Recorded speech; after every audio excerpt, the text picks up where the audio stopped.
Hey guys, how's it going? So, can Tesla actually get to 20 million units by 2030? Let's take a look. So, back in the Q1 2020 earnings call, Elon stated that Tesla would be able to hit a 50% annual growth rate over the time span of several years.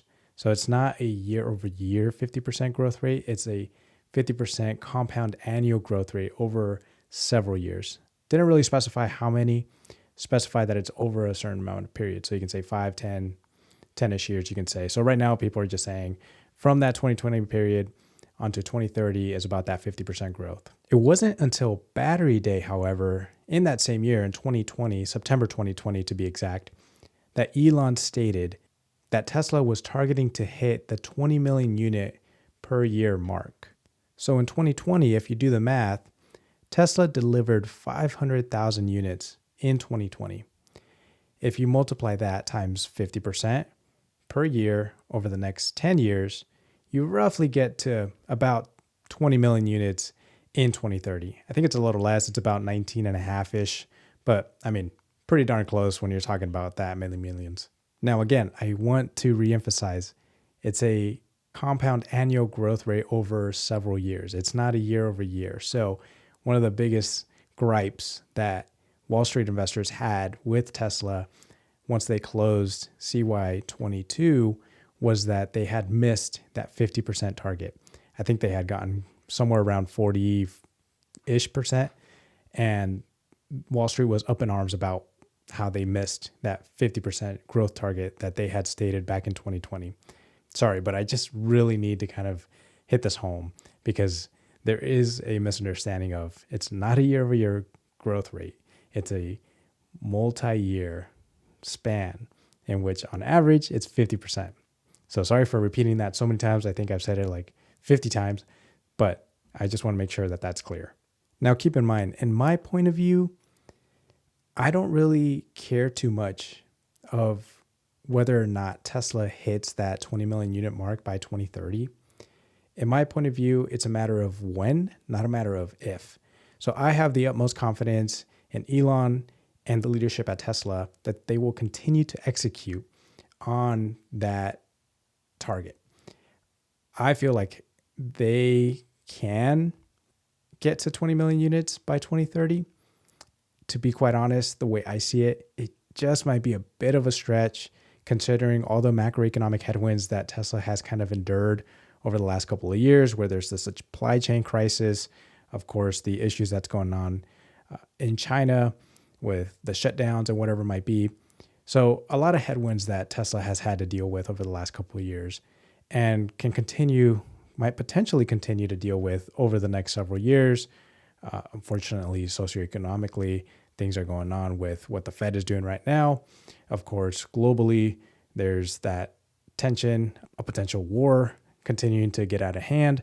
So just so many things that can cause Tesla to set back their target. And so for me, I think that despite all that, they're still firing on all cylinders, if you will, and they have the capacity, the capability to hit that mark at some point in the future. I think 2030 at this point, considering all the force majeure events that have happened over the last couple of years, might be a bit of a stretch, but I think it's still doable perhaps in the first half of the 2030s. So if you got the chance to watch Tesla's Investor Day earlier on March 1st, 2023, it's a 4-hour long video. So I would recommend either watching it in 2-speed or watching it in increments. But in that, Tom Zhu, who most speculate will be the next CEO of Tesla, he's referred to as like the Tim Cook of Tesla once Elon decides to step aside, which I don't think will happen for a long time, but that's a whole nother video. But Tom Zhu stated that with the 4 current factories that Tesla has, Shanghai, Fremont, Austin, and Berlin, that the current capacity as of the end of Q4 2022 is roughly 2 million units. He did state that 4 factories won't be enough. Thankfully, that same day, they also officially announced Giga Mexico, which I'm a huge fan of. And Giga Mexico is supposed to be the plant that starts producing the next gen lower cost platform, whether that's the $25,000 vehicle that I talked about in the last video, or the robo-taxi, or both. But anywho, he pointed out that not only is it going to be producing this next gen vehicle, but at some point, Tesla Mexico will be built simultaneously to another Gigafactory, whether it's in Asia, whether it's another one in North America, which I doubt, South America perhaps. So anywho, another factory is going to be built concurrently. And so you need to continue to build out these factories, build up your capacity so that at some point that 20 million unit mark actually becomes achievable and you have line of sight to attain that goal. Now, back in September of 2022, Elon had stated, per here on Inside EV's website, Elon had stated that it would probably take about 10 to 12 gigafactories for Tesla to achieve that 20 million unit mark. They certainly have a little ways to go. Again, 4 factories are already up and running. Tesla Giga Mexico is on the way. Potentially, we should hear about another factory within the next several months, hopefully by the end of this calendar year. And so you got another 2 there that are getting propped up. And so you're at 6 there. And so you need another 4 to 6 over the next 3 or so years to get announced and up and running, at least to some level of production, for you to kind of have a better shot at obtaining that target in 2030. Again, I think the mentality really should be quality over quantity. As much as we want to accelerate the world's transition to sustainable energy, I think we need to do it in a viable and effective way that we can transition without taking, 2 steps forward and 1 step back. Hopefully it's just taking those 2, 3, 4 steps forward and not looking back. What's important is the quality over the quantity. So again, it's not a matter of if Tesla can do it. I have the utmost confidence and conviction that Tesla will. It's just a matter of when they can execute.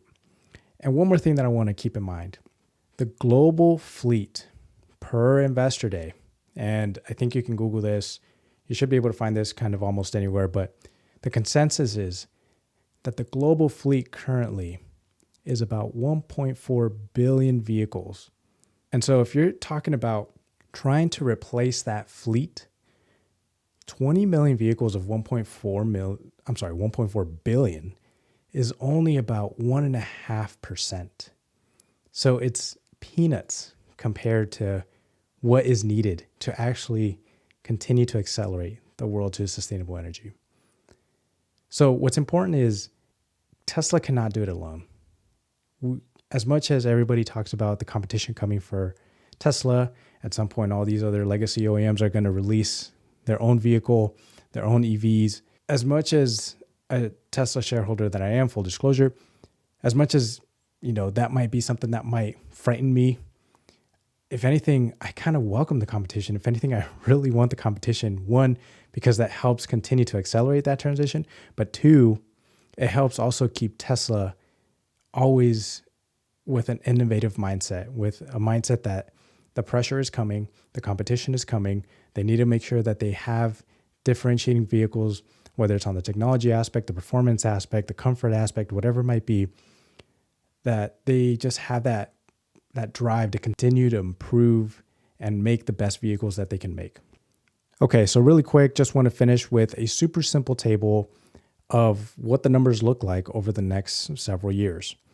So up here, you got these first 3 columns, obviously showing actuals. In 2022, Tesla delivered, not produced, this is just delivered, 1.3 million units. And so if, again, we date back to 2020 when Tesla actually stated that 50% annual growth rate over a several year period, we have the 500,000 units that they delivered. And so in 21, they had a year over year, as well as a compound annual growth rate of about 87%, going from the 500,000 to roughly 1 million. So practically almost 100% growth. In CY22, despite the challenges, despite the supply chain issues, despite the macroeconomic issues, despite the issues going on in China, they still maintained a 40% growth rate when other OEMs were declining in growth. So anywho, year over year, they grew 40%. On a compound annual growth rate basis, they still grew 62% from 2020. Now let's start looking at what potentially can pan out over the next 7 years. So in CY23, Elon in their Q4 earnings call stated that their target is about 1.8 million units. Most folks think that they're sandbagging this quite a bit. I'm kind of in that camp a little bit. I think they might be able to do much better than that. Tesla only has to achieve over the next 7 years a 41% year-over-year growth rate to get to that 20 million figure in 2030. So think about that. At this point, Tesla can just, I don't want to say cruise because execution is definitely hard. It's Elon himself says that building prototypes are super easy to do, but production is very difficult to do. Even at this stage where Tesla has proved everybody wrong and they've executed, it's still going to be difficult to get from the 1.3 million to 20x in 2030. Even if they were to grow at 41%, which is below their stated target, they still will get to 20 million units in 2030. But from a compound annual growth rate basis, this is where it gets a little interesting. Around the mid-decade, that's where they eclipse that 50% mark and actually go below it. That's just to kind of show that there's a little bit of wiggle room there where they can fall well below their target some years, which they might do so kind of like in 22. But despite that, they still have tremendous growth ahead of them. And I think despite all the macroeconomic issues, Tesla was still able to execute. And so this is just to show very simply, if Tesla can keep the momentum, continuing to work with governments throughout the world to try to build factories in different areas of the world that make the most sense from a logistical and supply chain standpoint, Tesla absolutely has the capacity, the capability, the team necessary to execute. So anyways, guys, that was just a super simple take on how the math stacks up for Tesla to actually hit that 20 million unit per year mark in 2030. Again, a lot of things kind of need to go right. Tesla needs to execute and fire on all cylinders, so to speak. Of course, one of the biggest elements will also be obtaining the raw materials necessary. So that's a whole nother video, hopefully coming soon. But for now, just wanted to show how the math shows that Tesla does have a path to get to that 20 million mark, but a lot of work still needs to be done. So anyway, thanks for taking the time to watch. Catch you guys in the next one.